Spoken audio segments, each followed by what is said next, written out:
Well, good evening, hockey fans. Actually, good afternoon, hockey fans. Welcome back to the Hockey Writers Live. It is now Thursday, March the 25th, if you can believe that already. I'm just not sure where all this time is going. Trade deadline is coming up here. Things are really picking up, and especially with the recent news of, I thought this would be the perfect time to bring in somebody who now used to cover the Dallas Stars, but now he covers the business side of things for The Athletic. So Sean Shapiro. Sean, welcome to the program. Thanks for joining us. Yeah, thanks for having me on. Happy to do it. Yeah. So first off, just how are you doing? How are you doing with pandemic life? We're good. I mean, we've had as far as life goes compared. I don't have much strife to complain about. Thankfully, there's been obviously there's been some at home figuring out work schedules for my wife and I, and taking care of two kids has been its own thing. But Right. thankfully, as far as COVID goes, we've stayed healthy. We've been able to avoid anything.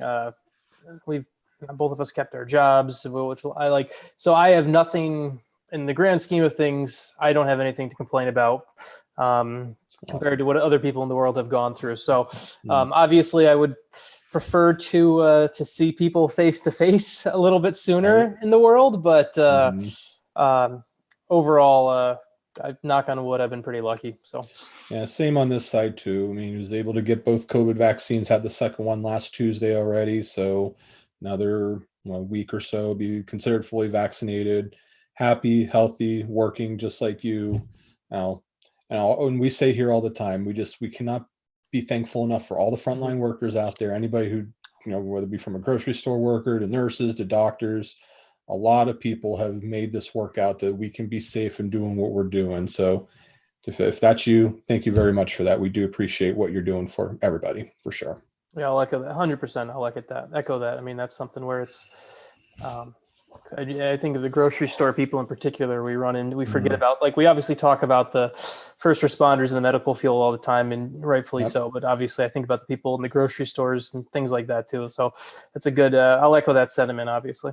Absolutely. Well, Sean, I mean, I thought this was a perfect time to bring you on because a couple big things going on the business side, TV wise. And the first big one, of course, is the ESPN deal. And just, can you give everybody a sense of just how important it was that for the league to be able to land that and be able to get back on, the worldwide leader in sports? Yeah, and I think even before we talk about ESPN, I think one of the most important things about this deal for the NHL,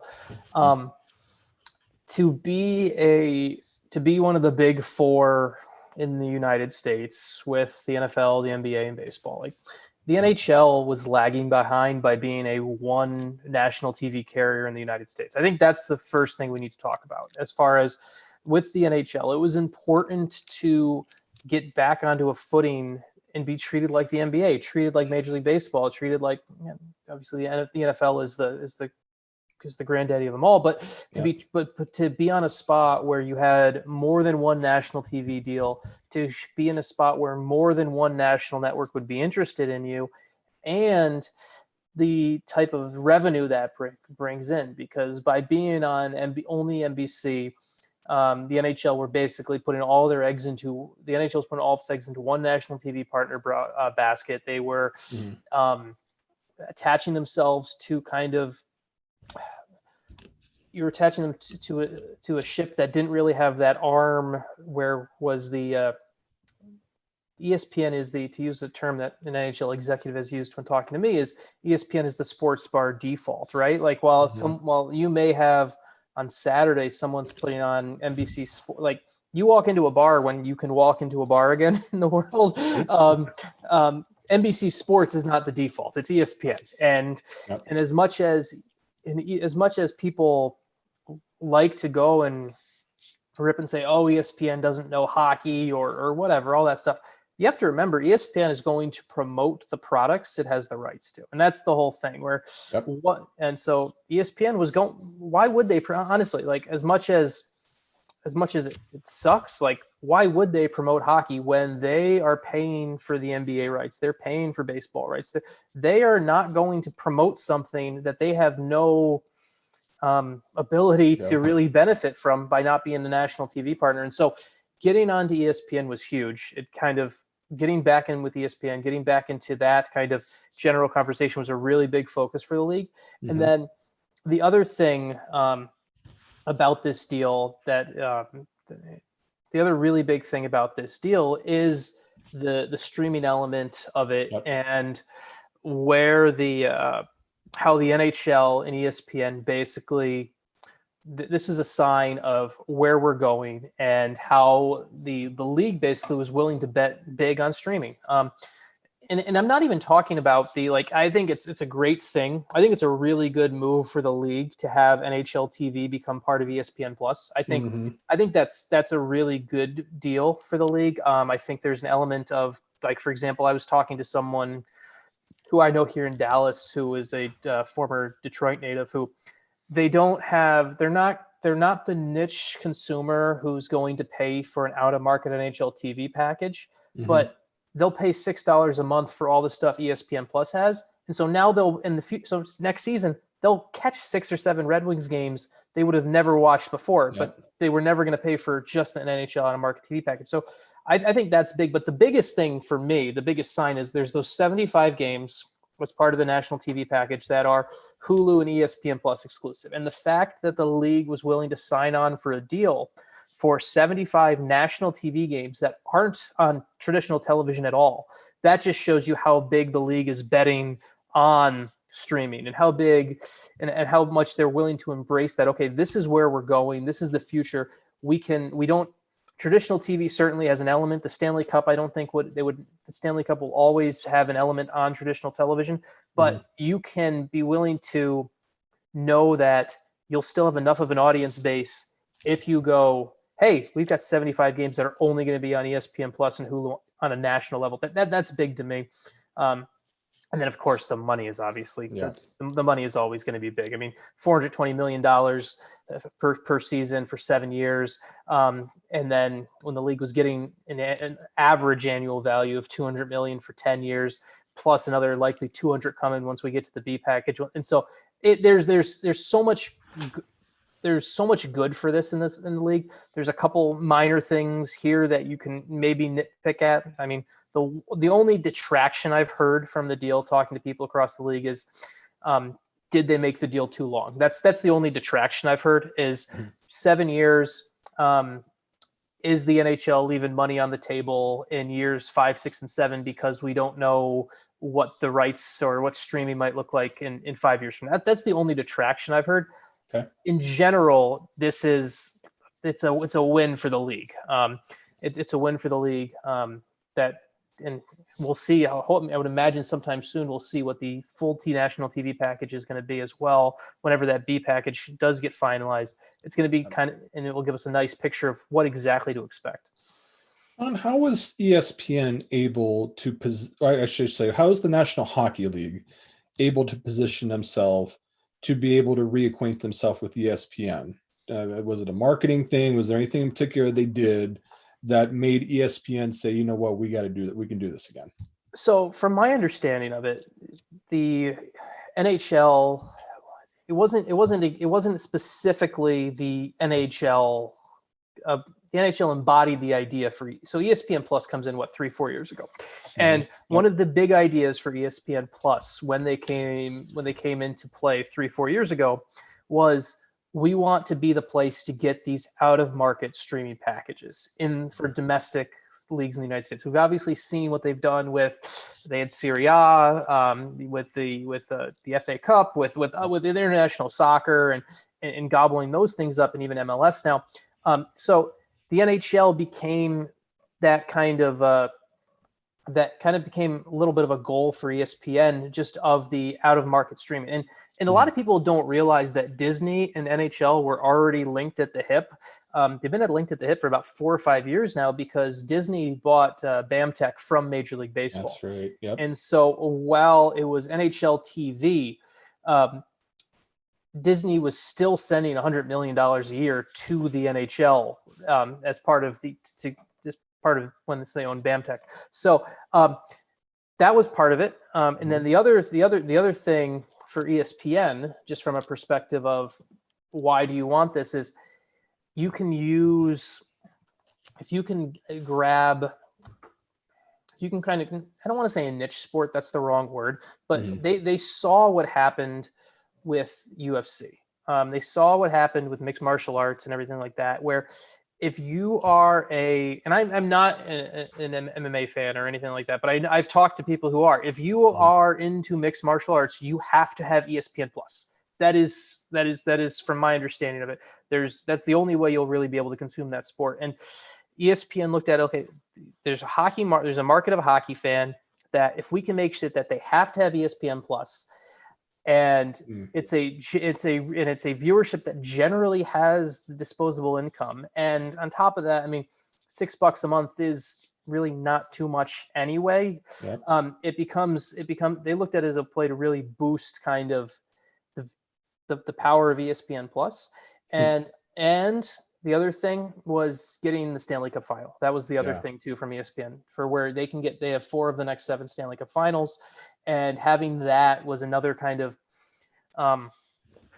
that was another big push, especially with there's one thing that really sticks out to me on the Stanley Cup final, and it kind of connects the streaming element, is there's the ability for ESPN to do kind of one of those like multicasts, like that we've seen them with college football, and I think ESPN and ABC are probably going to do it with the Super Bowl once they get it back this year. But there is that ability to, and I don't think you're going to have every Stanley Cup final game will get the Super Bowl multicast treatment, but it wouldn't be surprising to be, hey, the game's going to be on ABC, on ESPN Plus. You can get a feed, an ISO feed, or you can get this or whatever. Like I think there's some really interesting elements with that. And then on a more, continue my rambling. It's good. The other thing just from the ESPN on how this all came to be, which was just interesting, was, and this is important to remember. NBC had the right of first negotiation. That's an important element to remember in all of this, where NBC was, as the current partner whose deal expires at the end of this season, they had the right of first negotiation, and the two sides talked. And essentially, when the NHL came out and said, "Hey, this is the what we want for the A package," NBC kind of balked at that price, and those negotiations never came through. And the NHL had not permission, but basically had the green light to go talk with ESPN. And so ESPN came in with the money of that NBC wasn't willing to put up for the A package to get something like this done. And I think from ESPN's perspective, you're gonna there's an element to finally being that full one-stop shop again in America for American sports. Like I think right now, if you were a hockey fan, you didn't really have to watch ESPN, but now if you are a sports fan in the United States, ESPN will have something that applies to you. And so I think it kind of finished off their one-stop shop, grab everything mentality. That's good. Yeah, absolutely. And you may mention this earlier, Sean, about there's going to be another carrier, a B plan. I know it's early, but do you have any idea? Could it be Fox? Could it be somebody else? And any idea who might step up? Yeah, NBC is still very much in play. That's the other thing we have to remember too. Is like, well, NBC let the single national TV in the A package go. NBC is still very much interested in the B package. Now, it's probably they're not going to be super excited to pay the exact same price per season, because I've heard it's going to be likely $200 million per season for the B package. So they're not going to be thrilled to pay the same amount per season for less. But it is something that NBC still wants within their portfolio.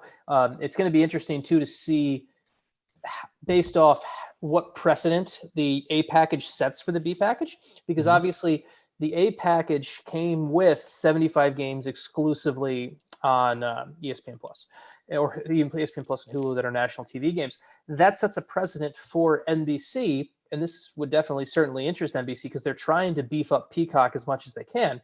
That sets a precedent for NBC to try and come into the play with, hey, we want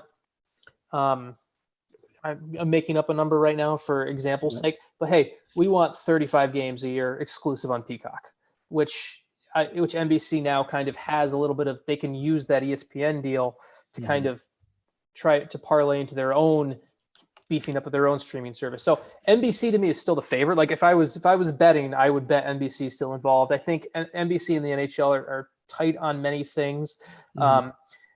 Particularly, you look at some of the main events like the Winter Classic. The Winter Classic is really an NBC invention. Like it's not an NHL invention. It's NBC wanted a January 1st event. They went to the league, so NBC invented the Winter Classic. So the ESPN doesn't care about January 1st. They've got college football on January 1st. So the Winter Classic is probably going to be on the B package if it's still a January 1st event, and that's something that NBC is still interested in.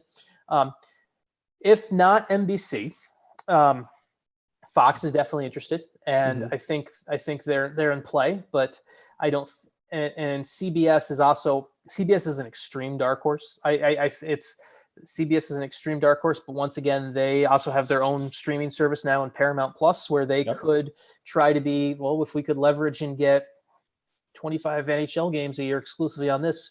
Well, we also have over there. And then the fourth, and then the other one that I don't think it's going to happen with the NHL, but the other one that maybe has a seat at the table just because we got a really good look at how they view live streaming going forward is Amazon.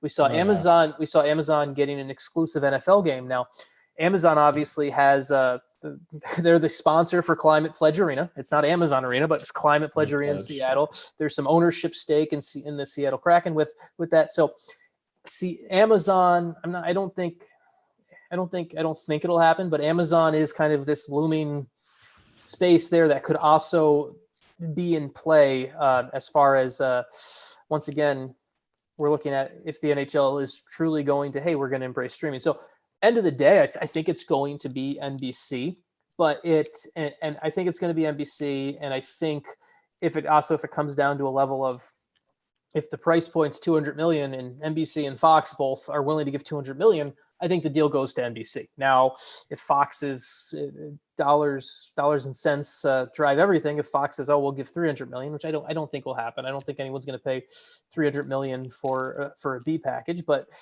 if that were the case, they would get it. But right now, NBC at the end of the day, I think, kind of holds the cards on landing the B package and still being a big player.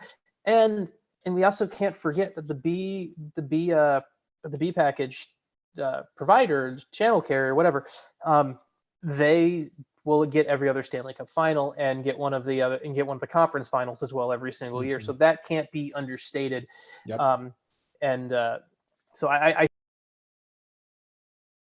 think we're going to see NBC getting the deal and still being part of the NHL picture, unless you get someone else shows up and ponies up big, and I don't think that's going to happen.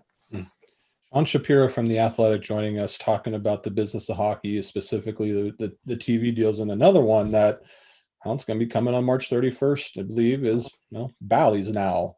And it's going to be weird not being able to say Fox Sports Ohio or Fox Sports Southwest. It's going to be Bally Sports Southwest. So where did that all come from? Why is Bally's interested? Just fill everybody in on how much of a change is this actually going to be, Sean? Yeah, I think one of the big one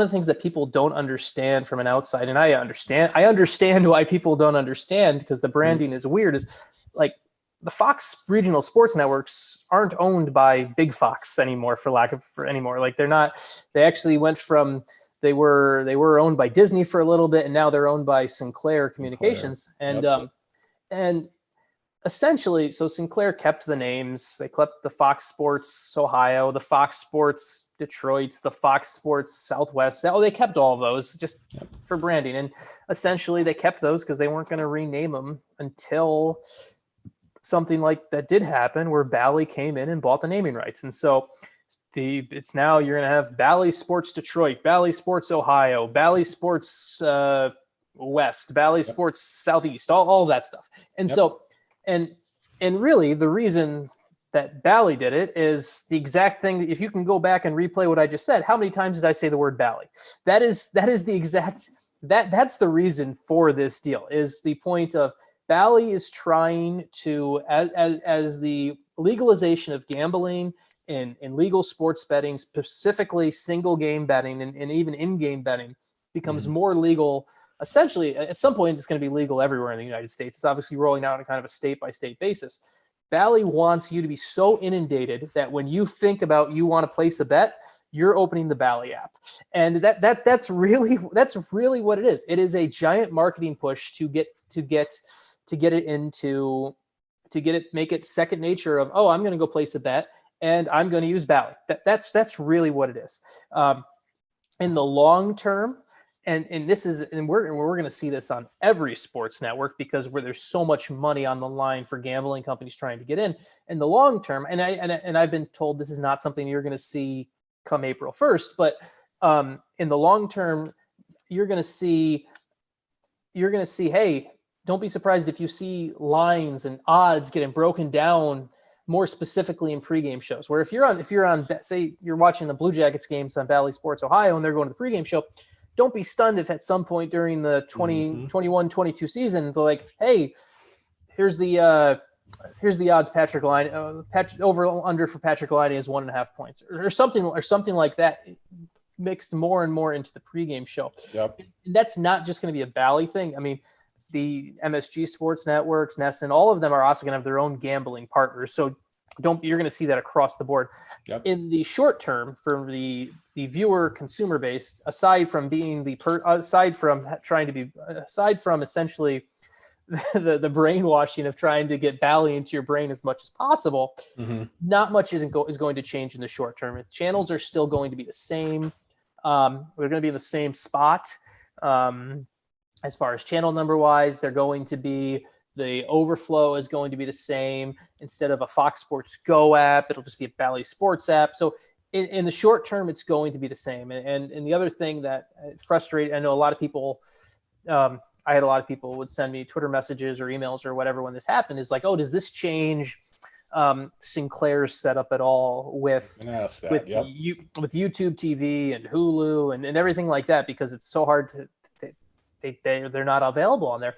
And unfortunately it does not, because all this is essentially a branding and marketing push, and doesn't really, and aside from that, there's no ownership change. There's no, it doesn't change who's calling the shots at the end of the day. It's still Sinclair.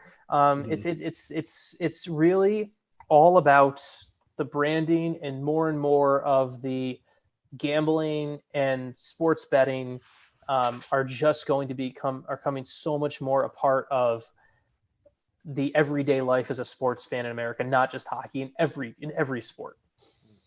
And Sean, I have to ask, just because the news of the day with the NHL and Tim Peel and letting him go because of the hot mic comments, I could not help but think, you mentioned all the gambling and everything that's going to be going on, that there's going to be, the league had to do something. Do you feel like that at least part of the thinking for the league to let him go was because of the gambling and just how much of an impact it's going to have moving forward? I don't know if it had, and I don't know if that's something they thought about while making this decision. It wouldn't surprise me if it's something that came up. Now it's, we could talk for hours of whether it was the right decision or not. Cause I mean, I'm in the camp where they had an easy out with it happened to a guy who's retiring at the end of the season. Yeah. I'd be fascinated to see what that email would have been if Tim Peel wasn't planning on retiring at the end of the season, because it saved them basically having to pick what a suspension would actually look like for a referee and everything like that. I do think the NHL in a whole, and what this comes down to both, there needs to be more transparency in the NHL for the gambling community to actually latch onto the sport, in my view. And this comes down to, it's not just making sure the referees are honest, but it also comes down to how can we, as a sport, and I know the line is minuscule and for certain teams, but as a sport, how can you ask people to gamble on the game when the most important position, some coaches will not tell you who's going to play in that position until 30 minutes before the game starts, when warm-ups start. And it's something where the NHL, like you look over in Europe where international, like in England, in the English Premier League, the lineup gets set. I think it has to be set an hour and a half. I think it has to be submitted an hour and a half before the game starts. the only reason that lineup has to be set an hour and a half before the game is so people can bet on the game. That's literally the only reason that's the case. That rule exists in England. And the NHL, I think, is going to have to figure out something like that, because I think there's too much of an old school, I need to make my decisions after morning skate, even though I've really made my decisions, the philosophy. So I think the NHL is going to have some sort of policy that's in place where, okay, we need lineups and lines submitted and submitted at, if a puck drops at 7:30, we need it at 6. And maybe in my opinion, it should be even earlier in the day, because the coach knows his lines at 10 a.m. in the morning. But if we're being realistic, and if you have the occasional change in the lineup, that's because someone actually gets hurt in warmups. Yeah. Okay, fine. But how many times do we see, we're guys going to take a twirl in warmups and see if he's going to go or not? They know what's going to happen 99% of the time. And so the NHL needs to do that. And then there also needs to be more openness about the injury report as far as they go forward. And I'm not saying you need to have the whole, you talk to people in the NHL, you talk to coaches, and there's always, they think you're asking for the moon when really you're just asking for something as simple as, I want to know an honest answer of how many times have you seen a guy be day to day for 6 weeks? Like how many times has a guy been day to day for 6 weeks, or how many times? And I know the injury timelines can change and stuff like that, but not having some sort of universal setup where we can put, okay, I want to get the gamblers involved in this game. I want to get people to bet on this. I need to know when I need to know when a guy gets hurt. I need to be able to have some sort of data that it keeps me interested to bet on that team's long-term odds and things like that. So more open. The NHL needs to be more open on a bunch of things as they move into the gambling space. And I think it'll be better for all of us. And I also don't think it's that crazy to ask for, because it's hilarious. This is hilarious to me about the NHL. Okay. I don't understand why the NHL is there's such a kind of, we give no information or anything like that. But meanwhile, the NHL is really the only league where you and I as a media member can go watch practice. Exactly. It doesn't make any sense at all. Like, you and I can go watch practice. We can say exactly where the guys are on the power play. Yep. But meanwhile, the NFL, I know people who cover the NFL, they're allowed to watch 15 minutes of guys stretching. Yep. It's just the NHL needs to realize and embrace, especially as it's trying to stay as one of the top 4 sports, because frankly, soccer as a whole has passed the NHL. It's I agree. Yep. It's just, in this country, soccer on a whole. If you can get into the argument whether one league or not, but as a whole, soccer has passed hockey. And so if hockey wants to get back into that race, you need to get into the space where people actually want to bet on your sport, and you're actually giving information that makes people tune in. Yeah, absolutely. That's huge. And it's funny, I randomly, it'd just be, looking at lines, go to practice, everything. I'll get random direct messages from strangers, from celebrities, and they watch hockey because they bet on it. It's huge. And, some teams, some coaches do a good job of divulging their information. Others don't. There needs to be some consistency, and hopefully we'll figure that out soon. But Sean, I have to ask you one more question here before we let you go. And you used to cover the Dallas Stars. I can't let you get away without asking about what a crazy season that's been, from COVID to now they got games in hand trying to fight for perhaps one of the last couple of playoff spots in the Discover Central Division. So my question ultimately for you is, we know Tyler Seguin's going to come back at some point. We know Ben Bishop is going to come back at some point. So that's kind of your trade deadline acquisitions. Do they have enough to sneak into the playoffs given what they got going on? I think there's enough to get into the playoffs. I mean, the issue is you're talking about in that division, sliding in at number 4 is the juggernaut that is the Tampa Bay Lightning.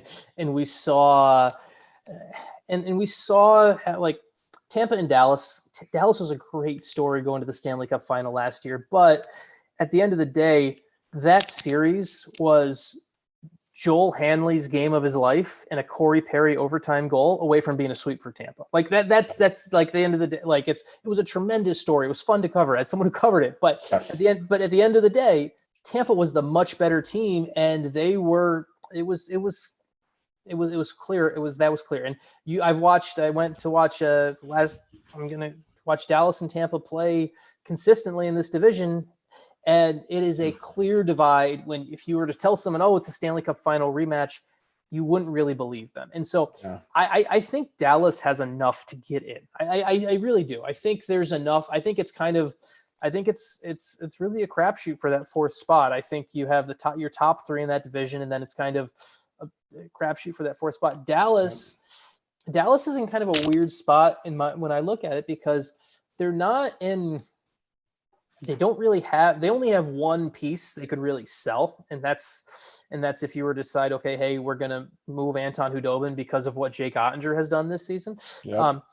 But aside from that, Dallas is in this weird spot where they can't really add much because Bishop and Sagan both come back. You lose your LTIR. You don't really have the space, and they don't really have much to sell anyway. So they're kind of in this weird spot of you have what you have, and you're hoping that maybe you catch and you're hoping that maybe you catch a little bit of magic in the playoffs again by getting into that fourth spot. But it's really a team that's kind of stuck in a real neutral spot for this season.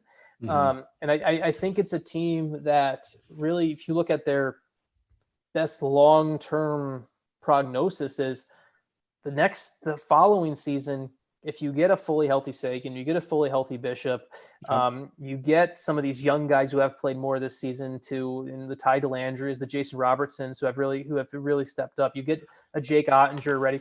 Is next year the year that you actually kind of have a chance to compete, when you don't have to worry about maybe sneaking in and playing Tampa and getting basically trucked in the first round? Because I mean, the worst thing that happened to the rest of the NHL was when Columbus swept Tampa, because it was the one piece of adversity Tampa needed to actually I think at some point, if Tampa could win the Stanley Cup again this year, if Tampa becomes the next modern day dynasty, because and right now, in my view, the most recent dynasty was the Chicago Blackhawks winning 3 in 5 years. Yes.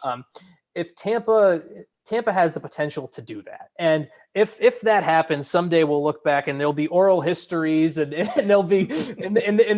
people will look back at the flashpoint of, well, when Columbus swept them, that was Gretzky looking into the Islanders locker room and feeling like, oh, well, this is what it takes to win moment. So mm-hmm. So that's Stars.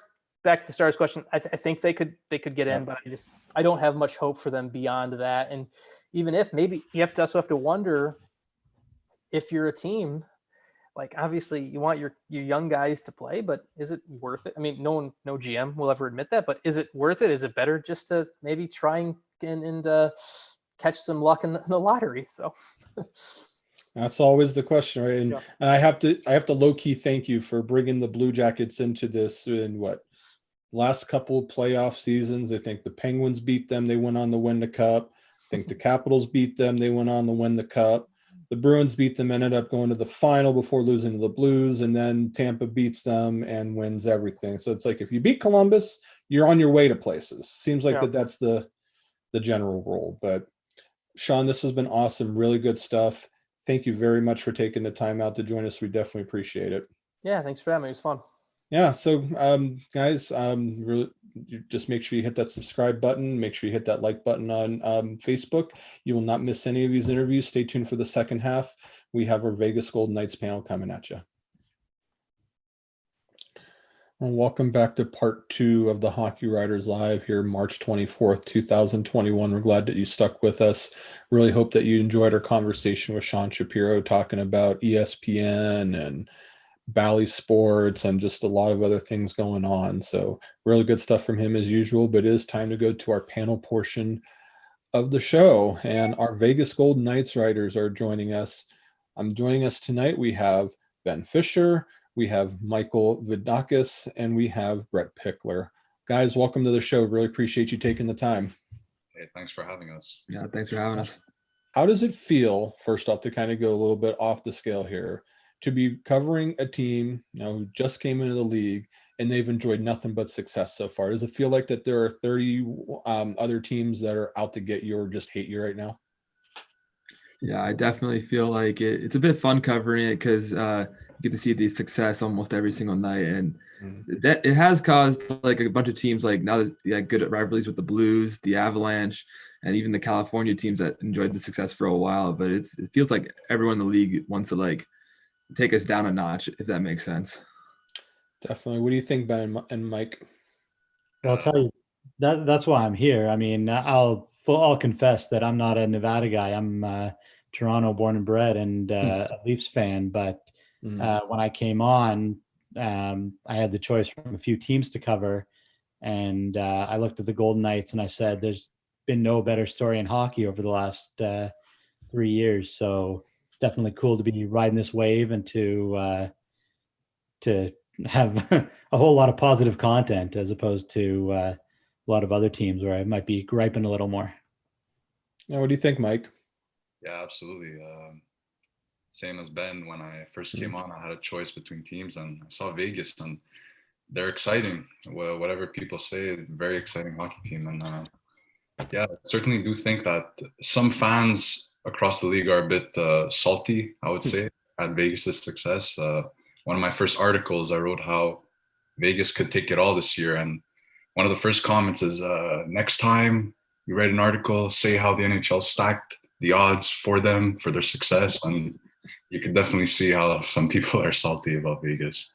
Well, let's jump right into this. And Ben, I'll start with you on this one. Just what do you feel is the biggest reason that they're a cup contender now? Obviously, the way they did the expansion draft, made some really good deals along the way, the numerous examples of being able to build the team up. They got a decent prospect pool as well, but just all things considered, what is the biggest reason in your mind that they are a cup contender right now?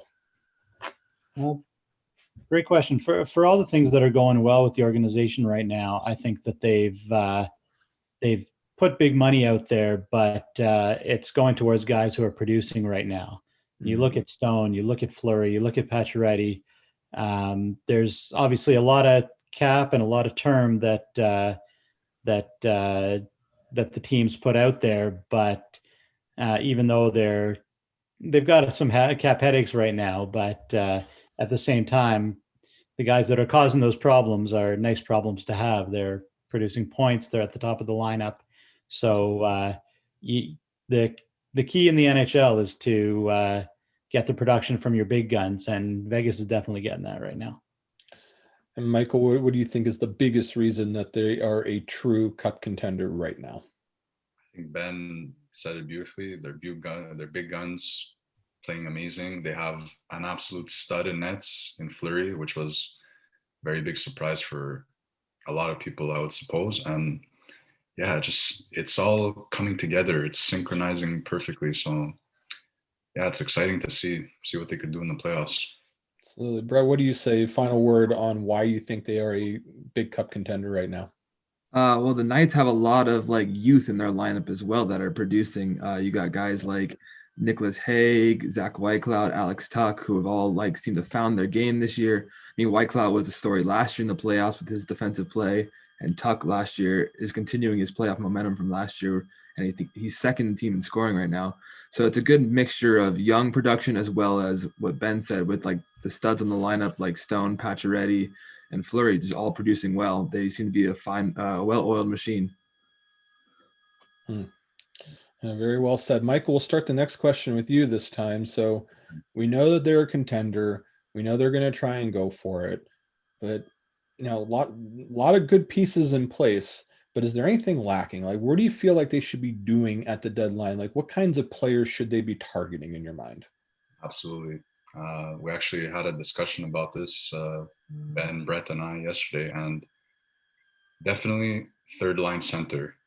It is a need they need to address, and a name that comes to my mind right away, Eric Holla, makes perfect sense. Reunion. Posted plus 50 points in Vegas, UFA, and yeah, you just third line center, that's what they need to do. What about you, Brett? What do you say? What do they need to do? I agree with Michael on the fact that they do need a third line center. But instead of Holla, my target is someone like Derek Grant on Anaheim. Full disclosure, I'm from Anaheim and I'm a big Ducks fan. So I've seen him play, I've seen him develop over the last year. And he's a big body, wins a lot of faceoffs, can play in the PK, and can get in the front end of the power play. He does a lot of things, and I think he would fit really nicely in with Tuck, and then you can move Cody Glass over to the wing, and it could be a really good line pairing right there. And Ben, you get the final word. What do you think about deadline plans and or who they should target? Well, it's funny. We just posted a roundtable discussion earlier today, I think, between the three of us, and depth down the middle and scoring was definitely the common theme across all three of us. We had, obviously, as you can see here, we've had different suggestions on solutions, and personally, I sort of lean towards. I had an eye on Detroit, where they've got Luke Glendening, they've got Bobby Ryan, they've got veteran depth that are producing even on a bad team that might be made available. And the best part about them is that they're both making about $1 million, I think. Mm-hmm. So on a team with a tight cap, then there's certainly ways to finagle them into the lineup and maybe get some added production across all four lines. Okay, here's a name that I think would be very interesting to watch. I think this would be a player that would make sense on a lot of different teams, and I think that on Vegas he would be a third line center. The only question would be, would he be willing to go out there? And that is Eric Stahl. I mean, add him to that mix. Well, that'd be real. I mean, you're going to an instant cup contender, and I'm not sure why you wouldn't want to do that, especially to come out of Buffalo. But someone I'll be watching for to see where he ends up going. Interesting option. Yeah. I mean, you're right. He's got the no movement, I think. But who doesn't want to chase another cup? And so I know Carolina's potentially after him, but they could just get all the stalls together in one spot, right? Little Jordan and Eric reunion to see where it goes. So, Brett, let me start with you at this next one. Someone that, remember last year, Vegas had, some struggles at times. But then they switched head coaches. They went from Gerard Gallant to Peter DeBoer. And when DeBoer got there, it seems like that they were able to figure things out relatively quickly. What is it about DeBoer in your mind that, one, makes him a good coach, and two, makes him a really good fit for the Vegas Golden Knights? Yeah, that's a great question. My answer would be his willingness to trust his players in any situation. He doesn't just depend on the top line guys produce, because most oftentimes he is the fourth line out on the ice in the final minutes of the game to shut down other teams. He is a really trusting coach, and he allows all four lines to try and find their game, even if they're having somewhat of an off night. And in addition to that, he also trusts the younger players in the team. Like when certain guys go down with injuries, he moves Cody Glass up to the first line instead of the third line. And then if there's an injury on defense, you just see Nick Hague and Zach Whitecloud getting more and more playing time. And then evidence of Dylan Collin this year getting playing time, even though he wasn't really expected to play all that much this year for the Knights. He just is a really trusting coach and really wants the best for his team and wants the best for his players to succeed. Ben, what do you say about Peter DeBoer? What makes him just a great fit for the Knights?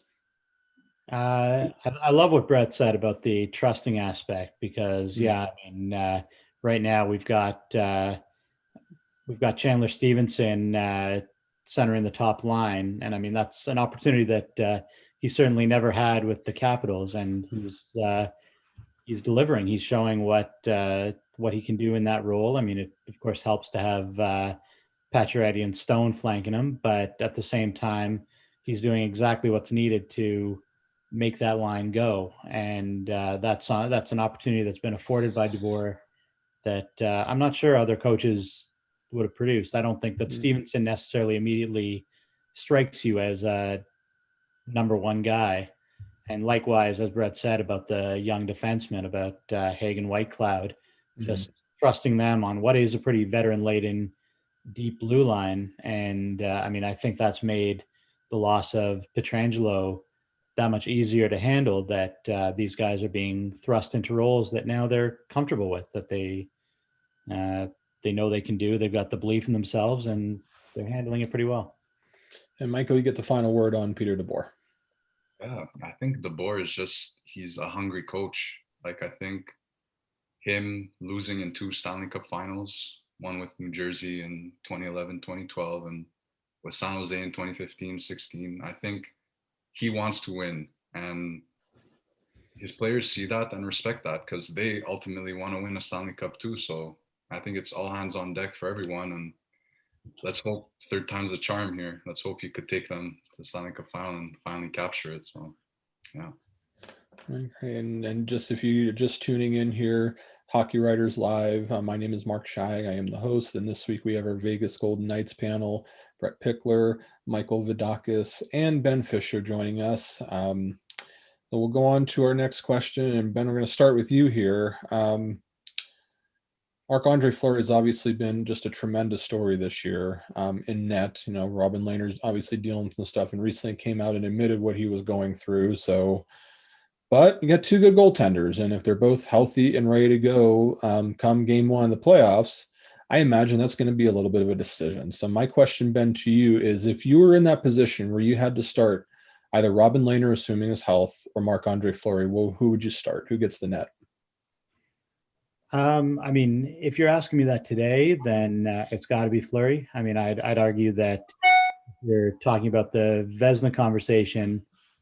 He might be right there, just maybe an inch behind Vasilevsky in terms of who you're looking at for the award. But I'm going to use a bit of a cop-out response here and say that we've got 26 games to go. And based on the way that Fleury's played, that seems a little ridiculous to say, but at the same time, the whole structure of the Knights goaltending situation, the reason that they put $12 million into the goal and between the pipes is really to have that flexibility, to have that fluidity. And so, I mean, if in the next little while we have a 4 or 5 game stretch where Fleury isn't quite at his best, then it's entirely possible that Lehner picks up the slack and starts to deliver a little bit. So right now, obviously Fleury, it looks like the guy, but a lot can change in the next month or so. So we'll still see. Yeah, I mean, you think about the way last year went. Goodness, you know, the whole sword situation with the agent, and now just flipped it around. Just incredible stuff. So, Michael, if you were in that position where you had to make a choice, if they were both healthy, do you agree with Ben? What would you do? Yeah, if they were both healthy, in my honest opinion, if I'm Peter DeBoer, I'm playing Marc-Andre Fleury right now at this moment. And as I said, a lot could change down the line towards the end of the season, but there's that saying, it's not the best team that wins the Stanley Cup, it's a team that's playing the best and has the momentum. So I think it goes for your goalies as well. Whoever has the momentum, whoever's playing the best, you go with them for the best shot to win the cup. And Brett, you get the final word on the goalies. Yeah, right now I agree that Fleury is the main man in net. It's obviously proven that he's obviously proved this year that he is age is not a factor. He played 17 out of 18 games in one stretch. I feel like he could easily go into a playoff run like that. But once again, there's still a lot of season left. So there is still time for things to change. Lehner could put on absolute spectacular end of the season, and then I could give him more momentum heading into the playoffs. But ultimately right now, I think it's Fleury right now, and he is having a Vezina level season. If like Vasilevsky were to fall off, I could see Fleury getting in the Vezina. Just going to say real quick, sorry, Mark. I mean, I think over the next little while, I think they're both going to be huge for us because, like, I just wrote this, but tonight starts a 26 games in 45 days to end our season. So, I mean, you can't rely entirely on Fleury, and the fact that we have 2 number 1 caliber goalies, I think that's going to be huge for us over the next little while. Couldn't agree with that anymore, Ben. That's well said. So, Michael, I'm going to start with you on this next one, and a guy that I just absolutely love when I sit down and watch a Vegas Golden Knights game, you know, pretty obvious is Mark Stone. And he's somebody, especially those that follow a lot of just the East Coast hockey, might not get to see a lot of his games. Personally, I think he's putting up an MVP kind of like season. I don't think he ultimately wins it, but I think he's putting up quite a season that he deserves at least some consideration. So, Michael, my question for you is: should he be in the Hart conversation? And then perhaps maybe what has he done to put himself in such a good position to be such a dominant player for the Golden Knights? Absolutely. I couldn't agree with you more. He is just outstanding. MVP caliber season. Absolutely.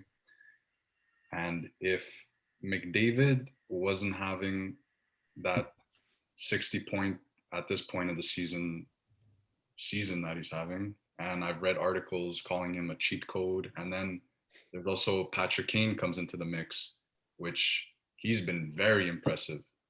But I honestly do think Mark Stone should get in on Hart conversation, because he's the heartbeat of this Vegas Golden Knights team, which is one of the best in the NHL. And I think, like you said, he ultimately won't get it, but he definitely should be in contention for it. Absolutely. Michael, don't think that it's lost on me that you said heartbeat for Hart conversation. I appreciate a good pun. I didn't realize that. Listen, we always love the good puns around here. So, Brett, do you feel like that Stone belongs in the conversation? Yeah, Stone definitely belongs in the Hart conversation. He is the best two-way forward in the entire NHL. He is equally as good on defense and with taking away the puck as he is putting up points and putting pucks in the back of the net. I checked this earlier, and I'm pretty sure he is leading the Honda West division in points. So I personally believe he's the MVP of the West, and it will remain that way for the rest of the season. But ultimately, you got guys like Kane, Draisaitl, Marner, and McDavid just putting up insane numbers right now. So he should be in the conversation, but I don't think he'll win it. And Ben, you get the final word on Mark Stone. Yeah, I'll throw a little cold water, I guess, on what Brett and Mike have already said here. I mean, as long as McDavid's putting up crazy video game like numbers, I'm not sure how much of a Hart conversation there even is. That being said, I mean, I fully expect Stone to be a top 5 Hart voter, so I think he's there in that second tier. I wonder if he's the most valuable player on the team. I think that Fleury over the first 30 games or so has really kept us on top of the division. Mm-hmm. And the other thing I'll say about it is that I do think that based on what Brett said, absolutely the two-way aspect of Stone's game really sets him apart.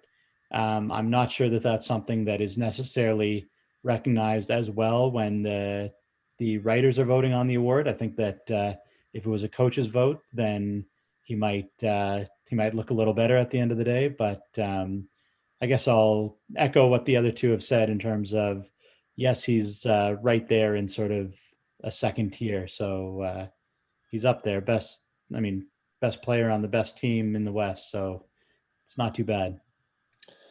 Definitely not too shabby at all. So Brett, we'll start with you for the next round, and we're going to talk about surprises and disappointments. You always go into a season, sometimes you never know what you're going to get.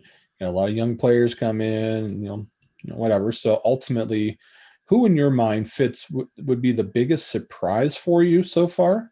And then who would be your biggest disappointment so far for the Vegas Golden Knights? My biggest surprise, I actually have two. It's one being Marc-Andre Fleury, because no one really knew how he would react after the last postseason where he was so-and-so the backup goalie. But he's responded really well this year. He's obviously putting up Vezina-like numbers. And then my other one is Chandler Stevenson, because he's the first-line center. He's going to stay there, it looks like, for the most part, and he's been producing well. Stevenson's got 7 goals and 12 assists in the season, and he's I think he's a plus 14 rating. So he's doing everything right and everything that's asked of him. And he doesn't look like that third line player that was on the Capitals a couple years ago. Ben, who's your biggest? I'm sorry, Brett, did you have a disappointment?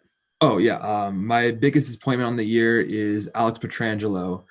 He's only played 18 out of 30 games. Part of that's due to COVID. Part of that is due to a recent injury that he just picked up. But he hasn't seemed like the same offensive threat and power play threat that the Knights were hoping for. He only has 10 points on the season. Only 2 of them are on the power play. And Ben, your biggest surprise and disappointment so far? Well, I certainly agree with the Fleury aspect. I mean, I constantly have a struggle when I'm coming up with THW story ideas that I inevitably drift towards the goalie situation, and I'll think in my head, oh no, not another piece on the goalies. No one wants to read that. But at the same time, I don't think you can make enough of the story that Fleury has been this year. I mean, going from literally the team couldn't trade him away in the offseason, and now we're talking about him in the Vezina conversation. So it's pretty wild, even when you put aside that the story going into it from Pittsburgh giving up on him and him having sort of a second life in Vegas. And now I guess this is a third life right here. So Fleury definitely has been a surprise to date. The disappointments, yeah, I've got to echo Brett here. I think that Pietrangelo, whether, I mean, his fault or otherwise, whether it's injuries or performance, they just aren't getting the Alex Pietrangelo that they thought when they landed him in the offseason and gave him the term, gave him the money that they did. I mean, that contract they always knew was maybe not going to look the best towards the end of it, but this should be the year where they are benefiting. And so far that hasn't been on display. And Michael, you get the final say on a surprise and a disappointment in your mind. Biggest surprise for me this season, Nick Hague. Watching Vegas Golden Knights games, I watch him play and I'm astounded. He just fits in so perfectly on the back end. He maneuvers the puck beautifully when leaving the zone on breakouts. He uses his big body. He's 6'6", I believe, or 6'4", and it's really what the Golden Knights need on the back end. So, and he's played really well, and he's a rookie, so it's really been a big surprise for me, Nick Hague. And my biggest disappointment has been, and Brett said, Alex Pietrangelo.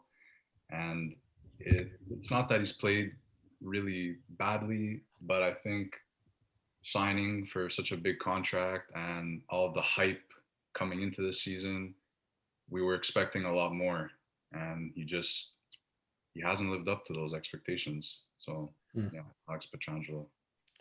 Yeah, I love the Nick Hague. We're going to talk about the youth here in a minute, but I love that. And watching him in Mississauga, I knew, he actually played in the OHL final against that juggernaut Erie Otters team that had DeBrincat, Stroman, and crew on it, and he very much held his own. Like, he gave the Otters fits, and like, this guy's going to be a really good player for somebody, and Vegas landed somebody.